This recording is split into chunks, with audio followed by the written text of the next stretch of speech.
All right, good morning and welcome to day 2 of the Spring's NNP Symposium. If you're unfamiliar, the NNP Symposium is a virtual numismatic education event that we hold twice a year.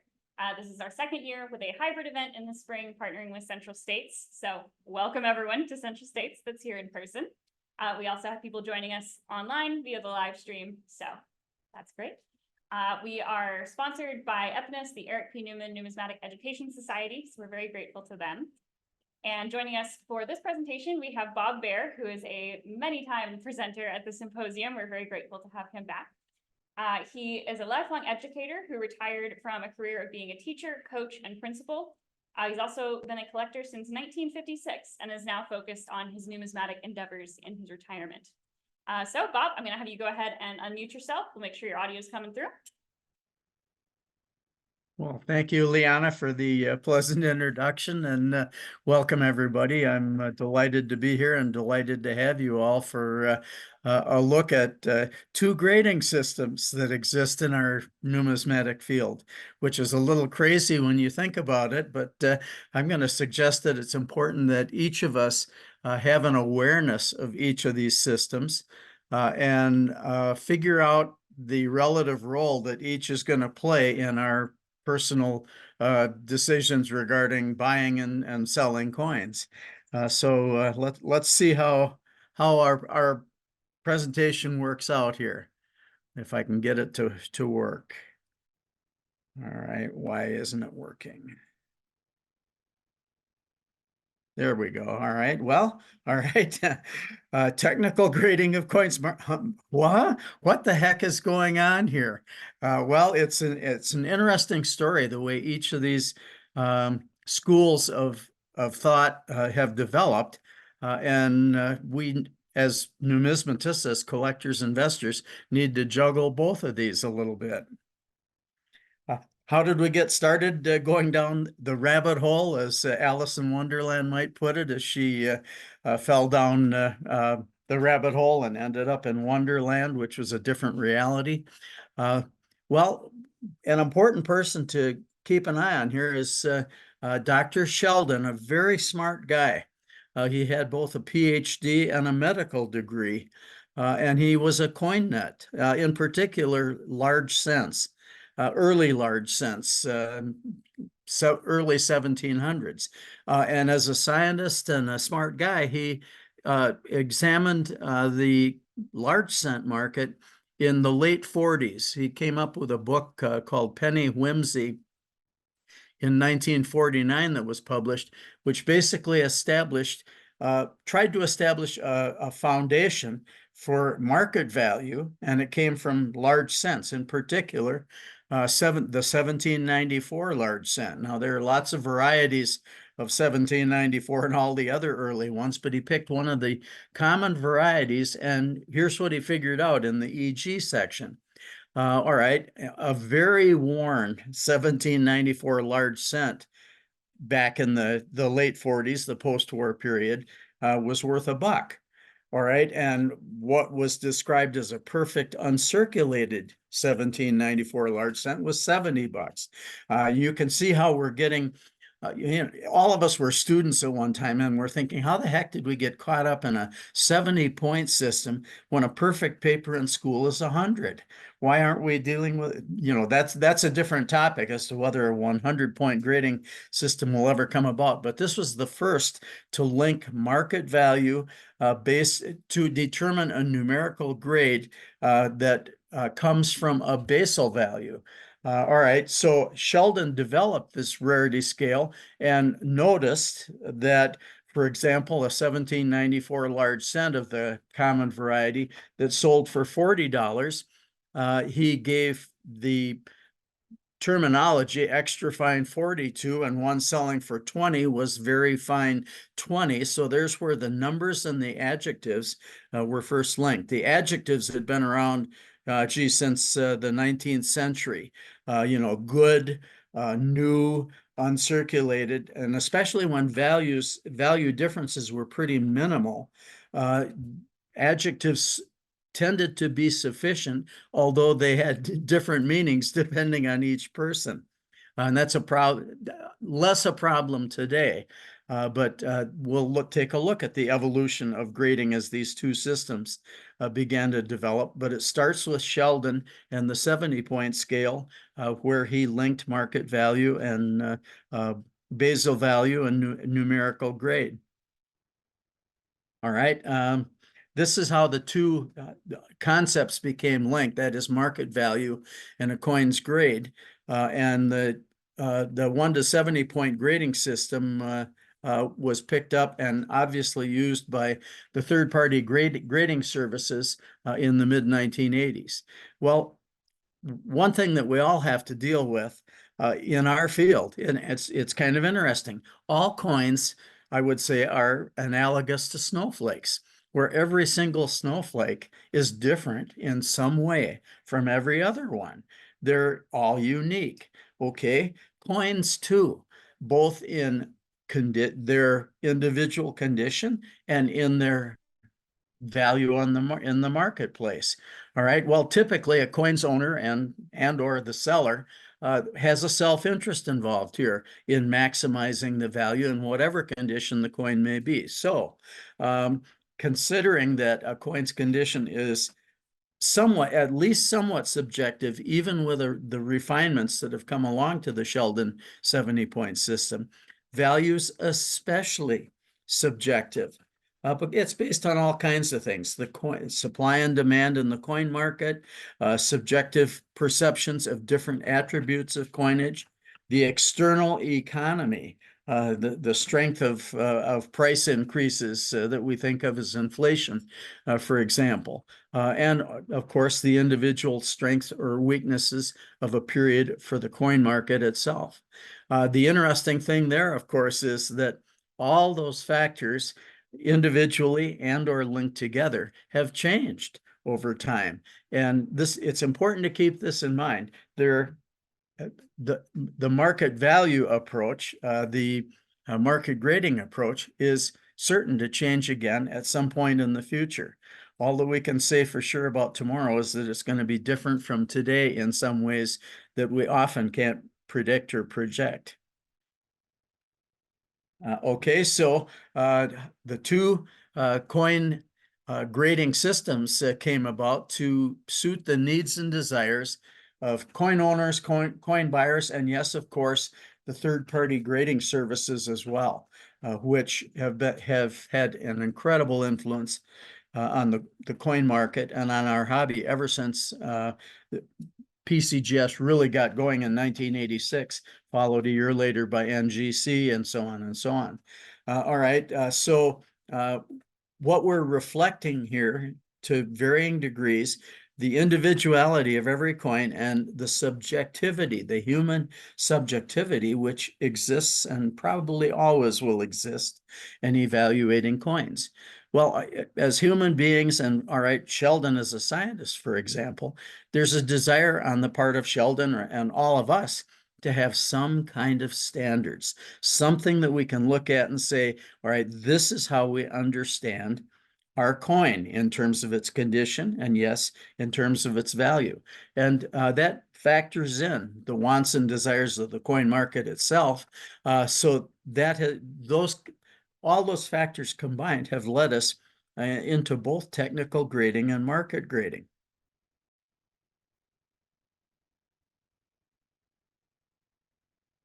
Okay, how are they different? And boy, I hope that my little good, there's one. All right, technical grading. It grades condition and seeks consistency. Example, an AU coin's an AU coin. It could get worse if it's further circulated, but never better. It's AU. All right. Technical grading doesn't care about a coin's value. Not at all. Not in the least. All right, let's see if, yep. All right, so here's the motto, if you will, of a technical grader. We grade them. You, the market that is, price them. We don't care about the price. All right, and technical grading is okay with details grading to describe a condition. For example, this coin is AU details, but it's been cleaned, and that'll be included as a condition grade. So the one true grade to these guys is a coin's condition. Doesn't care about its value. All right, now over to market grading. Comes up with a coin's current market value, then gives it a grade to match. For example, sees a nice AU coin that it is believed, based on current market standards, to be worth the price of a low UNC coin. So it gets graded, or can get graded, as a low UNC, even though a technical grader would look at it and say, come on, there's rub on the high points. What are we doing here? Market grading has total interest in a coin's value. That's everything. And here's the motto, if you will, of a market grader. First, we price them, then we grade them. A little bit different approach from we grade them and you, the market, price them. Very different, in fact. All right, here's the spoiler alert, of course. Market grading can, has, and will shift that value to reflect the then current coin market, which is subject to all those variables, including the external economy, etc. What it boils down to for a market grader is the one true grade is a coin's price. Whereas a technical person would say the one true grade is the condition. So the two systems are different and have evolved differently. It's important that each of us as coin people have some awareness of each of these systems. All right, so what are the strengths and weaknesses of each side? Well, all right, technical grading, it tries to be consistent and tries to be less subjective, and it works out pretty well with especially circulated coins. And it does address problems that are on the coins, like cleaning or rim dings or whatever. AU details cleaned can be included in the description, etc. Here come the weaknesses of technical grading, and it's why technical grading hasn't dominated and taken over and wiped out market grading. It can handle some coins. Here's one example, and those of you that collect Buffalo nickels will know about this. All right, a VF Buffalo nickel is supposed to have a full horn and tail, in spite of its circulation wear. However, if you take a look at a date like 26S, UNCs in many cases don't have full horn and tail. So what is technical grading going to do with that? All right, and technical grading almost always, I said usually, fine, has difficulty with uncirculated coins in separating the mint state grades. And the last and the one that led to the development of market grading, technical grading just can't keep up with a hot, high-priced coin market because it doesn't worry about a coin's value. But in a hot, high-priced coin market, it's important that you're aware of a coin's value as well. Okay, so market grading strengths, the TPGC, third-party grading companies, the major ones that are so important in our hobby now. Market premium for a coin, when any one of the major services grade a coin, the graders will determine a market premium that will factor directly into a coin's grade. All right, it's widely accepted. It provides a widely accepted indication of the coin's current value at that time. And here's a big strength for market grading, because all of us as numismatists and collectors love a coin with great eye appeal. Now, of course, eye appeal is subjective. The old saying, and I'm not trying to be sexist, some gentlemen prefer blondes, some brunettes. Some people prefer silver coins, for instance, that are mint white, and some absolutely love rainbow toning that is formed naturally on a silver coin. There we get into the subjectivity of eye appeal a little bit. Okay, the weakness to market grading, it's totally subjective. Because it's totally subjective, it could change today, tomorrow, next week, next month, next year. And that can get interesting for a coin's owner if a coin's owner hasn't been aware of the way that market grading works and the to take an example, and we'll see a couple examples of this, buying a coin that might say MS62 on the third party grading company's label, where the coin is really a beautiful AU, could be a problem for that owner later as the market value shifts and changes and becomes tight in this example, and says, wait a minute, that's not an MS62. It's not really mint state. It's a very nice AU. Its value should be less. So there's a shifting that's always possible with market grading. All right. So what's the development or the characteristics here? Technical grading really got a foothold starting, of course, with Sheldon with the 70-point scale. But Virginia Culver, who was ANA president in 1973, put Abe Kossoff in charge of establishing very consistent and specific standards for what is a very fine Indian cent. What does that look like?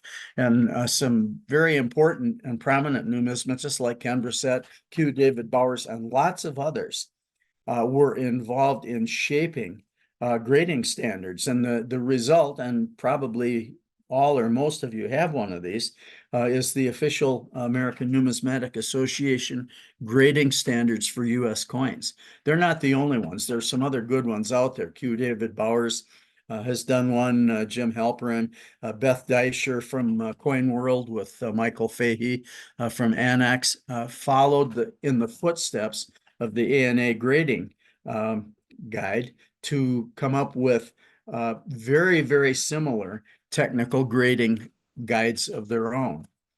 All right, market grading. Where does that come from?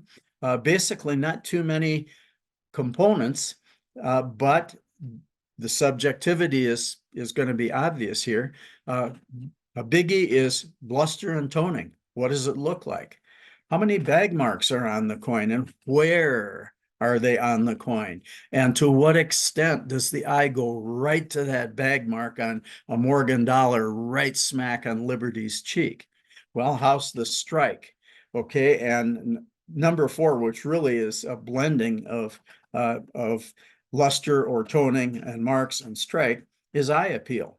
With luster and toning, the most important thing, because that's the very first thing that you, I, or anyone see when we look at a coin. It's luster or it's toning, and boom, it grabs us and we form an impression. Oh, I like that one, or oh, no, that one's not for me, almost immediately. But then we subconsciously or otherwise move into, all right, how many marks are on this coin? How distracting are they? What does the strike look like? And that becomes a total part of market grading. Here are a couple of, you want some technical grading guides? Here you go. Here's the 7th edition of the ANA Grading Standards Guide. A great book with color photos and so on. And here's the one that Beth Deischer and Michael Fahey and others put together that's on making the grade. It looks at the top 25 most widely collected U.S. coins, and the ANA Grading Standards book will cover every denomination in effect. Well, here's one of the issues with a technical. This is from the ANA Grading Guide from the edition 7. Take a look over on your left. Under the Lincoln cent in the mint state category. Take a look at MS67 uncirculated. It says virtually flawless, but with very minor imperfections. Well, what are minor imperfections? Here's the subjectivity angle that technical grading and our very field, because coins are all snowflakes, all unique, gets hung up on. Same thing with MS65. Take a look at that. No trace of wear. Okay, that's understood. Has full mint luster, but maybe unevenly toned or lightly finger marked. Oh, lightly finger. Okay, well, what's that mean? A few minor nicks or marks may be present. Well, what's a few and what are minor? You get the idea. These standards are as consistent and specific probably as we can get, but there's definitely subjectivity in all these definitions as you try to figure out, okay, what are a few minor marks, etc. Okay, so but you say, how do I learn current market grading standards?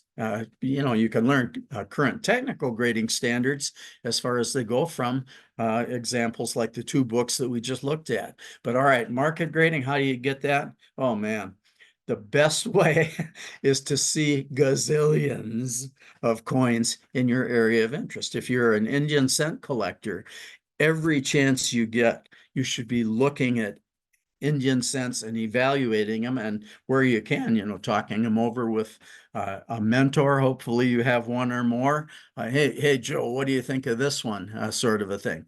So where can you do this? You can do it in person for free at any major coin auction lot viewing.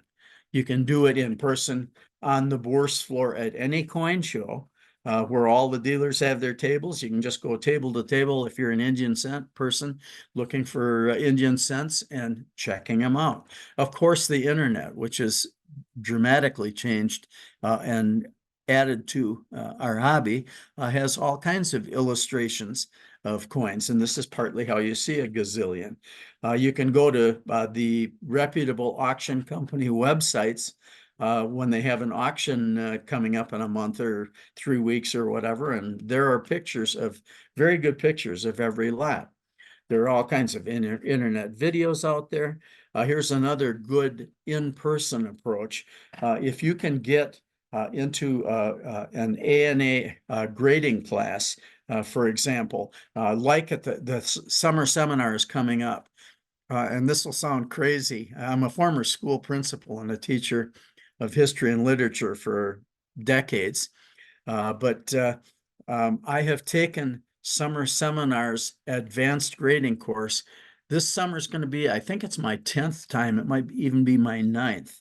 And as an educator, the reason kids would get held back and not move out of a class was either because they were behavior problems or they hadn't mastered the material. For me, I'd say it was probably a little bit of both. But I keep going back because of the great opportunity it gives me to see coins that I couldn't see anywhere else and to interact with incredible world-renowned experts who are volunteering their time at summer seminar to help people like me become even better or stay sharp or whatever. And of course, there are grading classes offered through the internet, through Zoom type presentations like this one, for example. Boy, don't miss any opportunity like that to see coins. The more coins you can see, the better. Oh, so, all right, who's won this duel between technical and market grading? Well, market grading is the dominant approach right now. Technical grading began to fade as the third-party grading companies came about and began to, and of course the supply and demand, all those factors that influence the coin market led to the third-party grading services showing up, etc. But the companies latched onto market grading and developed market grading, each of them, to be consistent in their own evaluation, and of course, to some extent, to increase their revenue, by being able to offer this service and their professional opinion of more than one experienced grader as to what grade a coin should have. All right, if there's a battle between the two systems, who's going to be the winner? I maintain it's you. It's me, it's you, it's all of us that are going to end up the winner. And yes, in part, it's by seeing gazillions of coins, but there's even more that makes us the winner. All right, here's what I would say is the recipe, the cookbook recipe for you to start with and modify. Every cook modifies a recipe to some extent. with experience and practice, and we in coins should also. But let's say you're an Indian cent person. Okay, I maintain it's important that you know what the technical grading system has to say about a very fine Indian cent, or an AU Indian cent, or an MS-63 Indian cent, etc. Okay, here's an important point also, number 2. You have to be aware of current market grading standards, and you have to decide to what degree you'll accept and buy into, literally and figuratively, market grading. And here's the EG example. Okay, are you okay with a really nice, lightly circulated AU coin in a mint state holder when it's not in an AU holder? All right, suppose you had a dipped silver coin, which doesn't indicate that detail. But the coin has attributes that caused it not to be indicated as cleaned details or something like that. Are you okay with that? Number 3, all right, so you have to decide to what extent you'll pay whatever the current market grading prices are for the coin series and the individual coin that you buy, which, as the parentheses say, could drop if the coin market should happen to become stricter in the future. And suppose that at some point in the future, a nice AU coin in an MS holder is seen as really an AU coin, and the market decides, the market graders saying the one true grade is a coin's price, they're deciding at some point in the future, oh, it's really AU. It should be priced as an AU. All right, number 4, each of us we're individually responsible for everything we buy. We want to buy a coin that we like, that fits our collection, that fits our personality, for instance. And all right, some people are really hooked on a particular holder or on a particular sticker. And I'm not saying there's anything wrong with that at all. But each of us have to decide to what extent we want to involve a particular third-party holder and a CAC sticker or something else on it, because those things might change in the future. And we have to be ready to say, in some instances, we're collectors. We kind of don't care.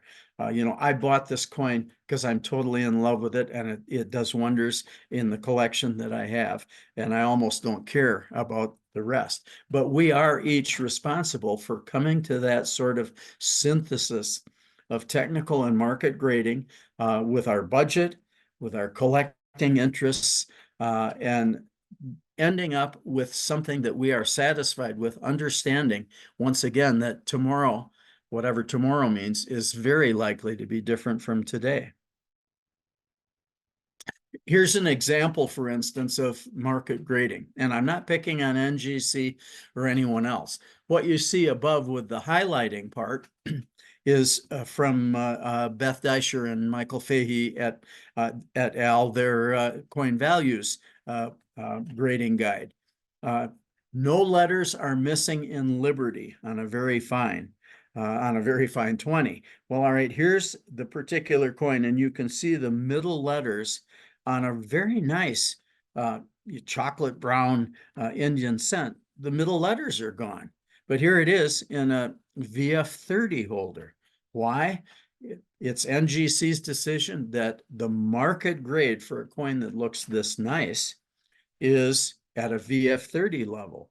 It doesn't matter in this market graded concept that you can't see all the letters in Liberty. But this is the sort of thing you have to juggle. You have to look at that if you're an Indian cent person and say, is this one for me? Geez, it's really a nice coin. VF30 money. Am I willing to go that far to get this coin? And I'm the one responsible to get this coin in my collection. And that's an individual decision. You, I, and everyone have passed on many coins that other people have snapped up in a minute. And it comes down again to that subjectivity and some gentlemen prefer blondes, some brunettes, etc. Here's another one. Once again, the upper comment indicating that you should be able to see a full horn and tail visible. Well, here's a couple VFs where the top of the horn in each case is gone to a degree, and a whole tail, the full tail, well, no, it's not there. But are the coins nice in other ways, minimal marks, et cetera, et cetera, et cetera, eye appeal, et cetera. And here we go with kind of the blending of the system. And then you, I, and any other Buffalo nickel collector has to say, ooh, all right, is this one for me? Is that one for me? And make a decision. Okay, here's, do you see any circulation wear on these Unk coins? Here's an example, and you can see it to your left. It's clear that this coin, the so-called Zerby 1921 Morgan, it's clear that it lightly circulated. There's essentially no original mint luster on Liberty's face and on other high points, the cap and so on and so on. But geez, is the coin nice in other ways? And all right, this third-party grading service, SEGS, said we market grade it MS62. Here we go again. You have to decide, is this for me? And then you ask, all right, what is its price? And you make a determination as to whether this coin is for you or not. Here's yet one more example. This is the one that is the highest market graded coin that I personally have seen. It's a PCGS 63 holder, and I'm not picking on them either. But if you take a look at the central points, Liberty's breast, her shin, left shin in particular, and the right upper thigh, it's clear that there was light wear there. But I own this coin, as a matter of fact, and it is clear that there's hardly a mark anywhere on the coin. The luster that is there is really sharp. The strike is sharp. It's easy for me to understand how this got up to MS63. But once again, what if standards tighten up and a potential buyer looks at this and says, very nice AU. I'll give you AU money for it if you want to sell it to me. So here we are again in the buying and selling decision-making frame that each of us are individually responsible for. Okay, would you buy this coin? You have to decide. Take a look on the left. It's a magnification of the same coin that you see. It's a key date. 79cc Morgan, even though it's the capped CC, which is from the old days, it was thought that that what really is a messed up looking CC mint mark was somehow a counterfeit or an altered one, but it wasn't. It was a particular mint die. But we come to this coin. It's graded AU 55. Well, technically graded, an AU 55 is supposed to have about 3/4 of its luster. If you take a look at this one from a technical grading point, you can see original luster around the stars and the lettering and in kind of the recesses of Liberty's hair, but not much anywhere else. However, is the coin nice in lots of other ways? And is it a key date? It's market graded AU 55. Would you buy this coin? Individual choice, up to you. Then you ask, how much is it? And you make a decision. Okay, I need this coin for my Carson City dollar collection. Do I want to pay that money for this coin, or do I want to look for one either that costs less or has more luster, in which case it would probably cost more? But it's the subjectivity that we all have to deal with and the individual decision we all have to make. Here I took a look at some of the stats on the Morgan dollar, the 1895 proof. 880 were made. The chances are mint records say there were 12,000 circulation strikes, but none of them have ever turned up. So it's almost certain that they were melted with 270 million others in the Pittman Act melt of 1918. But all right. If you take a look, the three major third-party grading services have graded a total number of proofs in MS-65 and in MS-20 and MS-68. The figures are there for you. CAC has endorsed 10 1895 proofs, which is 10.4% of the total graded by the three major grading services in proof 68, 20% of the total graded by those services. All right, so since CAC coins, especially for rarities, have shown a tendency to bring more money, 5 to 30% more sometimes, CAC is very strict. They operate based on originality and eye appeal. And the last time I checked with them, I've done some presentations on CAC, and John Albanese and his right-hand person, Mickey Kumpf, have been very helpful with me. But at that time, the last time I checked was April of 22, when only 43% of all submissions that NGC and PCGS submissions that came to CAC from September of 2007 up till April of 22 had gotten endorsed, considering eye appeal and originality. And all right, CAC at least did sight unseen, still is doing sight unseen buys of CAC coins at high wholesale prices. So then a question is, why, if you had an 1895 proof, why would you not send it to get a CAC endorsement? All right, then it comes to, do you think there could be lots of market grade, not lots, for an 1895 proof dollar with a total mintage of 880? There aren't lots.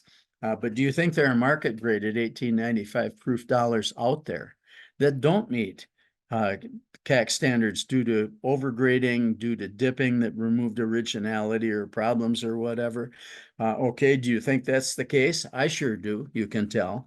But then you or I or any other potential buyer of this very rare and desirable coin have to decide, to what extent does it matter to you or to me that an 1895 coin might have been once dipped, or might be overgraded, or whatever? How badly do we want it, and do its redeeming features overcome the fact that it may not have a cat green bean on it? Eye appeal is everything. And, you know, here we go with some original toning, which doesn't show up as nicely in these pictures as the toning does on the real coin. But remember back to eye appeal being a summary of luster or toning and bag marks or any other marks, and strike. And this is a really pretty coin in the subjective eye of a toning enthusiast. Someone who loves and wants only white coins might say, yeah, but not for me. That's okay. We have lots of individual determination in this field. Here's an article written by Frank Fazzari in Numismatic News, and I'm sorry that the picture isn't good, but the question is, you know, he points out, man, he's been around since the 1970s as an authenticator. I've got a slide coming up that tells a little bit about him. He's one of the most experienced authenticators and graders, credible ones that are out there. And this picture shows an example of a $10 gold Indian, which has clear wear. And the question is, all right, well, how much wear is too much wear? How much friction wear is too much? Here's a much better picture. If you take a look at the Lincoln cent, you can clearly see wear from circulation on Lincoln's jawbone, on his next to between his ear and his eye, kind of the I don't know if that's the occipital orb or whatever up there, and you can see it on his the lapels of his coat as well. It's a little bit less visible on the picture below. Once again, difficulty in reproducing the sharp image, but this is a standing Liberty quarter that you can pretty well tell, yeah, it's showing wear, friction wear on the knee area in particular, on the quarter. So here we are again. You, I, or anyone have to decide how much is too much. Here's the deal on Skip Fazari. He started in 1972. He was an authenticator for Annex for a while. He still is a regular columnist in Numismatic News, and he's an authenticator and grader for ICG right now, one of the 4 or 5 major third-party grading services.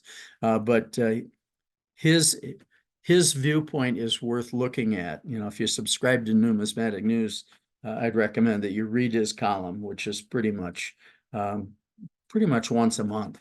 But a very knowledgeable guy. Well, all right. And once again, why should all this matter to me? You know, market grading standards and so on and so on.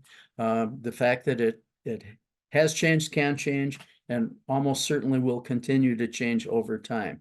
And you have to decide if market grading goes back to being stricter and more consistent than currently, coins you bought when market standards were loose might, I say almost certainly, let's say might, become less desirable and less valuable when market standard coins become tight.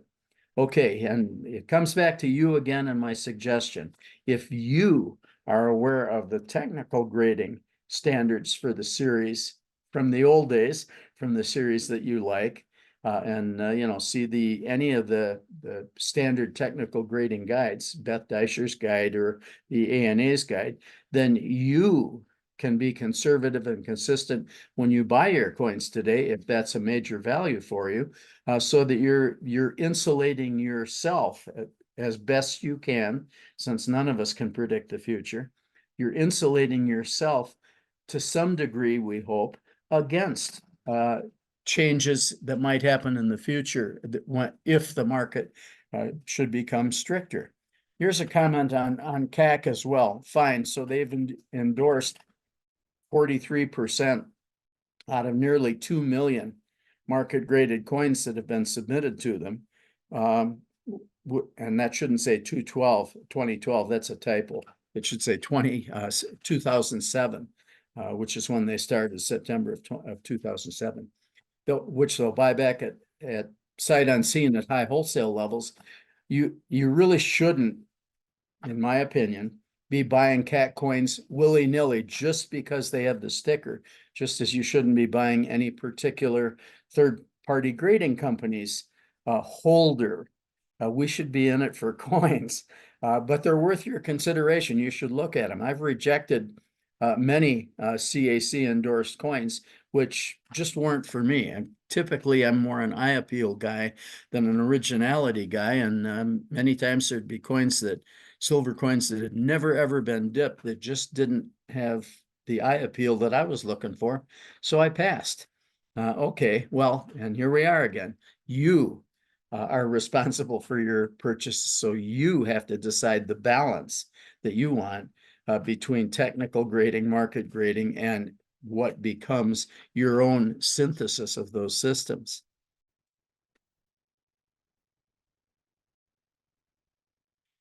Well, all right. Of course, as an educator, I have to say this. None of us should ever stop learning. Keep learning everything you can about, if you're an Indian cent person, if you're a Buffalo nickel person, whatever. Keep learning about that series by seeing gazillions of coins, by talking with people who know more than you. It's like the fastest gun in the West.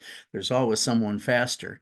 But you pick up information from people, for instance, the professionals that run advanced grading.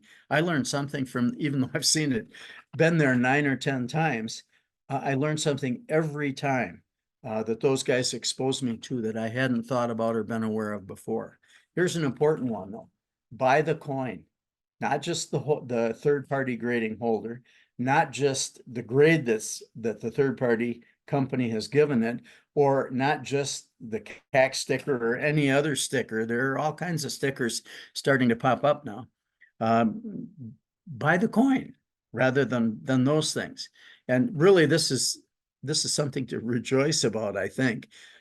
Each of us, we're responsible for the coins we collect because we like them, because we want them, because we look at them and evaluate them, blending our technical and market grading backgrounds and our personal preferences and coming up with coins.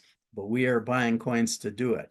Well, here's, and some of you people kind of my generation will remember this one. Here's Ricky Nelson's song from 1972, Garden Party. But it's all right now. I've learned my lesson well. You see, you can't please everyone, so you've got to please yourself. No extra charge for the song or for my singing it. And as a former literature teacher, here's an important one. Polonius's advice to his son Laertes from Hamlet, Act 1, Scene 3. This above all, to thine own self be true, and it must follow, as the night the day.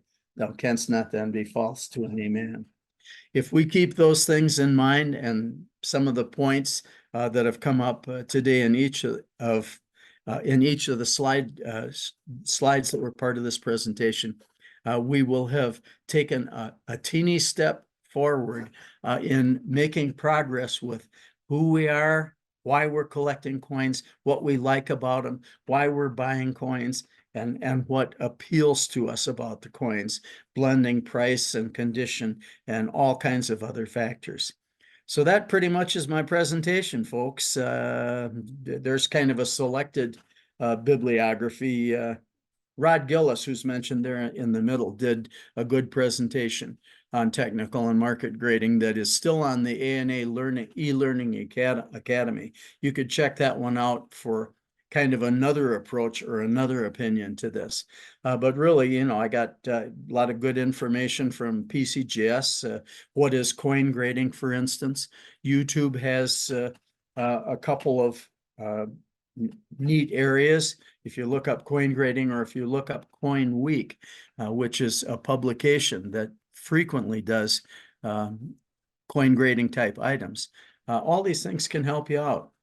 Okay, I see Liana in the background. She's about to get the shepherd's crook and slip it around my neck and yank me off stage. So I better shut up and turn it over to Liana. Of course, I would ask, what comments or questions you have for me, but that's where Liana's going to help. All right, so we are going to open it up for questions. We have some online already, so we're going to start with one of those and then open it up to the room. Just a reminder for everyone here in person, please project. Our microphone is all the way up here. And Liana, you've got to project also. I can barely hear you at my end. The closer you can get to the mic, the better. And Bob, if there are any that you can't hear, just let me know and I'll repeat them to be sure they come through. Sounds like a deal.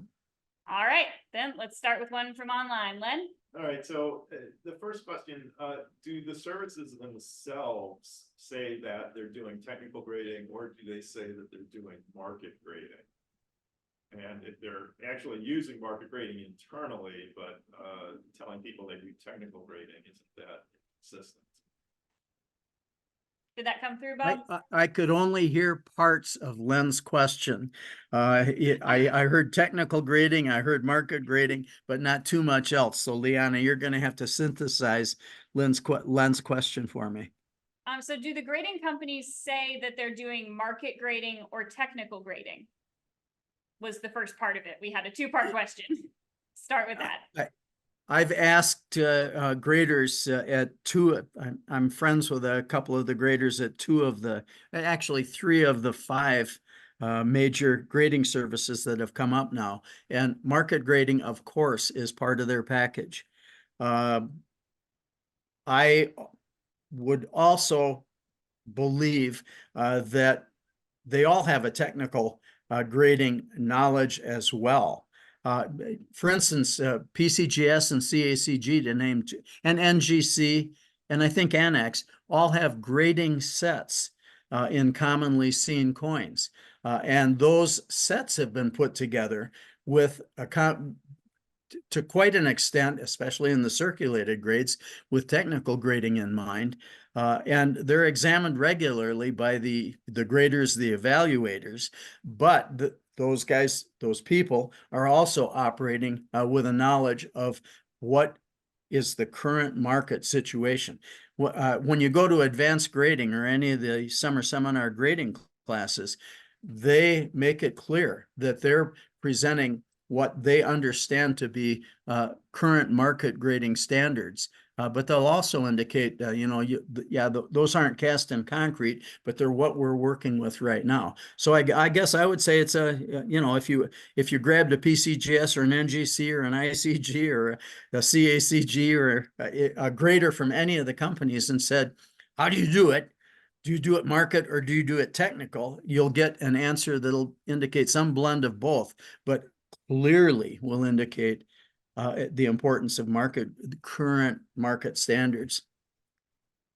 Okay, then is the second part of that question still relevant, Len? No, I mean, and I'll throw out a data point here too. I took the ANA grading class some years ago, and one of the major services was represented there, and they came right out and said, we do market grading.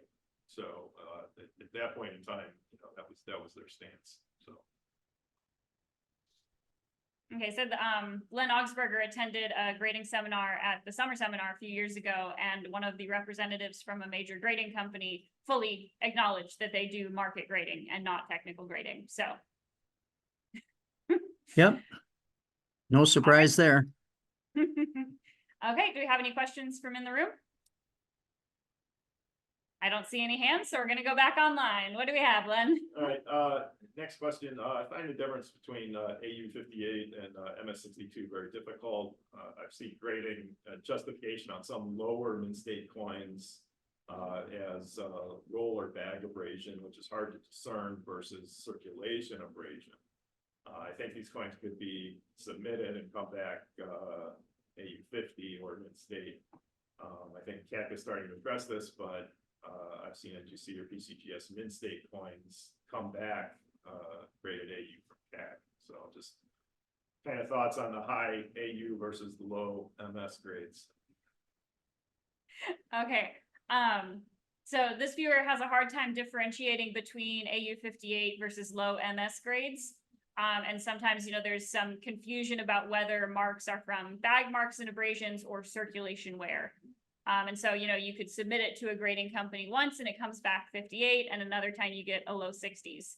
And he said CACG has started to address this, but do you have any commentary you would like to add on differentiating between the two? Well, there are lots of graders who are sharper, way sharper than I am, who have made a living out of cracking coins out. Lots of times in the mint state grades to try to get an MS65 over an MS64, for instance. I remember one story from probably a couple decades ago about a 16D mercury dime that the owner cracked out something like 24 times out of MS64 holders trying to get a 65, going back and forth between NGC and PCGS, and I forget which one finally gave him a 65, but he got it. So okay, the point about, you could send a very nice AU to a third-party grading service and have it come back as an AU, and you might look at it and say, oh man, the market should be saying this is a 62. I'm going to crack it and try it again. Yeah, and you might well get the 62. Here's the subjectivity that is just inherent in grading and evaluating coins. But can you do that? Yeah. Is it guaranteed that you're going to get a particular number? No. But if you have a 16D mercury dime, it's probably worth trying 24 times to see if you can bump it up a point from 4 to 5 and probably make many thousands of dollars on it. All right. We have others online? Or in the meantime, anyone in the room come up with a question? Nope, no hands in the room. Okay. I'll make an observation on this last question. Because I collect a lot of coins at this grade level. There simply are a lot of low MS coins that have mint-state luster, attractively toned, but they have slight rub. So technically you have to call it a 58, But in terms of value, it's much more in alignment with the 62 or maybe even 63 in the price guide. So it's difficult to capture all that nuance with a single number. This is kind of the inherent problem with trying to grade to begin with. Okay, that was just a comment from Len, kind of agreeing with the viewer, and that there are a lot of coins that are right on that brink where it's Oh, yeah. mixed luster and eye appeal, but there's a teeny bit of abrasion from circulation. And so it's just very hard to distinguish which side of the line it should fall on. I would sure agree, and I think there would be general agreement on that. Yeah, some coins are easy to see one way or another. 10 people would look at it and all would agree, yep, this is such and such. But there are many where you could pass it around to 10 people and get close to 10 different opinions. Yep. Okay, what else is online? No more questions online. Okay, no other questions online, so this is your last call, if you're watching online, to get those in. One more time for the room. Yes. Die states are becoming more and more popular. And so what is the impact on the die state related to strike in particular with market grading? Okay, question was, die states are becoming more and more popular. So what is the impact of die states with relation to strike in terms of market grading? That's a hard area in many instances to indicate. I'll go to for instance, some of the mid 1880 New Orleans dollars, or the early 1890 New Orleans dollars, where the lazy slugs in the New Orleans Mint wanted to pull the dies back a millimeter or something to make them last longer so they didn't have to change them. Many of them are weakly struck, not all, but many of them. 1891 is about impossible to find with any strike, but many of the others have some kind of a strike. But that's hard often to look at and say, geez, was this circulation wear? Or is this a die state situation, either because the die is close to worn out or because it was drawn back a millimeter or something to make the dies last longer. But the thing to look for there is whether or not the high point area is dull, or whether it still has shine slash luster. And boy, I'm struggling a little bit to find the right terminology, but almost always, and I think of that 1914 Saint that you guys saw the picture of, and I could go back and bring that up again if that were desirable. But if you take a look at the high points on that, they're dull because of light circulation wear. If it had been a poor strike, there wouldn't be the dullness. There would still be, I don't want to say, maybe I want to say brilliance. Maybe I want to say not shine. That's a terrible word. But to me, that's the first thing to look for on one of those marginal coins where, geez, is this at the end of, was a pair of dies used forever, practically to the point of not being able to transmit detail anymore? Or was it, were the dies set back a little bit to make the dies last longer? Is that original, or is it dull on the high points from circulation? Remember that Lincoln cent where even with from the Frank Fazeri article from Numismatic News, where even with the poor reproduction, you could see a dullness, a darkness on Lincoln's, whatever this part of the body is, and his jawbone and his coat lapels. When you can see a dullness, you're looking at a nice AU coin. If it's not dull, maybe I'm struggling a bit, but maybe that's the way to say it. The chances are it's a weak die state or a situation where the dies were pulled back to make them last longer. where the coin didn't circulate. But that is one of the harder areas to tell. And geez, it's especially hard to tell on the 2.5 and 5 Indians, which are in Q's designs. Grading those things is a difficult chore no matter what. But even on any other coin, determining, all right, is this dullness from where, or is this a weak strikes type situation where it's not dull? That's the decision that you and the grading services have to make. And there are some coins that puzzle. You know, that's why we're still in a subjective field. Many times even the experts will not agree on a particular tweener type coin, where you just can't really quite see a clear-cut evidence of light circulation, but you suspect it's there because there's a little dullness.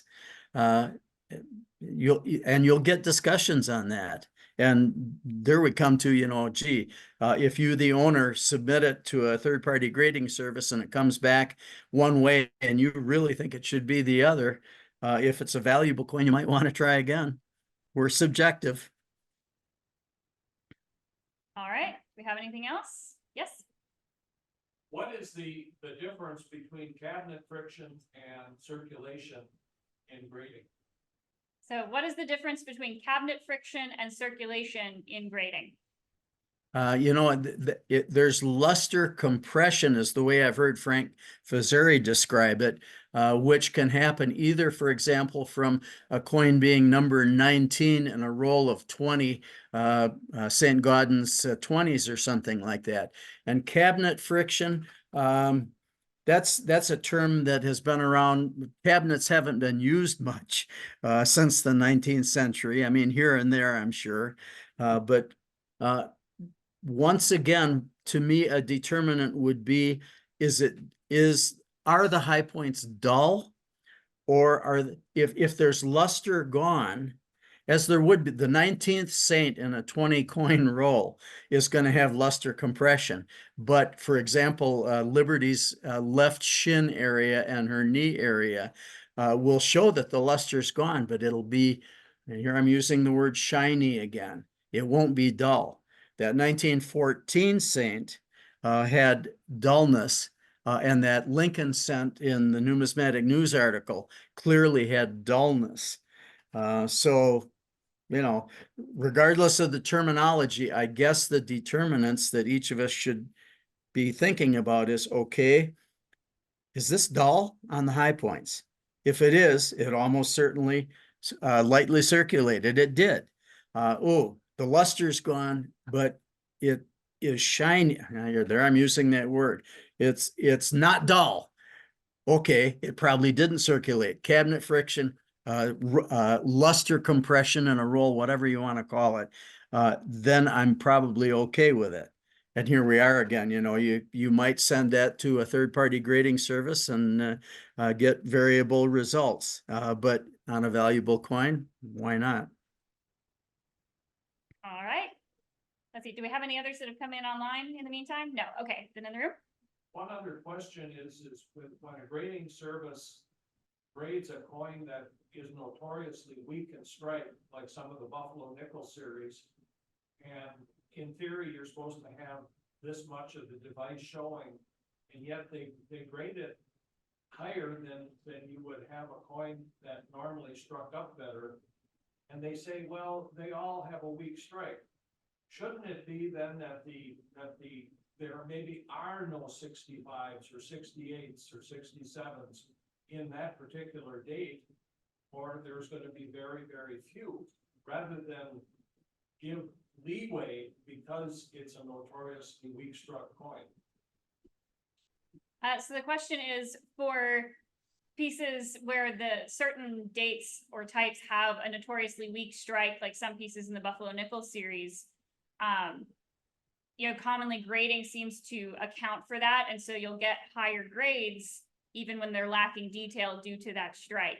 Do you think that they should account for it in that way, or that it should be the case that all of those then just grade lower based on the series standards, so you just don't have many or any 65s or 67s for that date? Yeah, and I can think that 26 S Buffalo nickel date is an exact example of that. And I'm a Morgan dollar guy, and I'll refer to the 1891 it's my belief, and I could be proven wrong, that there never existed a fully struck 1891 Morgan dollar. So what are the grading services supposed to do? They look at a 91 or they look at a 26 S Buffalo nickel and they say, well, by technical standards, no way. On this 91 there are no breast feathers, whatever, on the eagle on the back, and Liberty's curl is flat. What's going on here? Well, none of them ever existed. Here's where the grading services do market grading, and they'll look at overall eye appeal, which is luster, and bag marks, etc., and strike. Strike is the least important of the three. And I think without hesitation, and this would be my generalization of my opinion, I think any of the major grading services would look at a 91 dollar or a 26S Buffalo nickel differently than they would in terms of, say, an 81S Morgan dollar, which is always incredibly well struck and incredibly lustrous, or some of the later Buffalo nickels, 38D, for instance, something like that, where they're just different coins, and they'll be graded, market graded differently. And for an 81S dollar to get an MS 66 or 67 grade, it has to really be something. A 91 dollar that had all kinds of positive attributes and the very typical no strike that characterizes, in my opinion, all 91 Morgan dollars that were ever made or ever existed, they'll be graded differently. But now we come to the person who asked that question, or Bob Bair or Liana or anyone, has to decide, all right, so I want to buy a 91 Morgan dollar, and I know that none of them have a strike. Okay. Now I have to factor in how badly I want one of those that has really good attributes in another way, or a 26S Buffalo nickel that would complete my collection. Gee, I'd like to have a VF that would show a full horn and tail, but they don't exist. Fine. Okay. Can I find a coin that in other areas shows VF characteristics and is in my price range? Then I have to decide, okay, do I want to buy that? Because I'll probably never find a 26S VF Buffalo nickel with full horn and tail, just like I would have a very difficult time. I believe, I'm not a Buffalo nickel person, but I believe there are some number of fairly sharply struck UNC 26S's out there, but there aren't many. It was just one of those dates and one of those times where not many were produced. Now we come down to that individual synthesis that we all have to consider, and that the grading services consider. As mentioned, they're not going to treat a 91 dollar the same as they are an 81S, or a 26S Buffalo nickel the same as they would a much sharper struck 1930s issue. But then we, the potential collector buyer, have to decide what works for us. But knowledge is everything. If you know things like that, like, 26S Buffalo nickels are very hard to find with full horn and tail, and I'm going to have to pay a lot of money for one. Okay, if you know that, then you make your decision, and you look at a gazillion coins, trying to find the best struck 26S that you possibly can, that you can afford. And when you see it, you grab it. All right, any other questions? Nope, okay, then we're gonna end it there. Thank you so much, Bob, for joining us again. We look forward to having you back in the future. And for everyone joining us, our next talk will be starting at noon Central. We've got Pat Flynn talking about running a successful coin club. So hope you all will come back to join us for that. And a reminder, all of these are being recorded and they'll be uploaded in about 2 to 3 weeks to the Newman Numismatic portal, as well as YouTube. If you would like to receive an email when those recordings are available, we have a sign-up sheet here at the front of the room for those in person. And if you're online, you can go to our website, nnpsymposium.org, and enter or add add yourself to our email list. It's on the homepage. If you scroll down a little bit. So I believe that's it for me. Thank you everyone so much, and we'll be back at noon.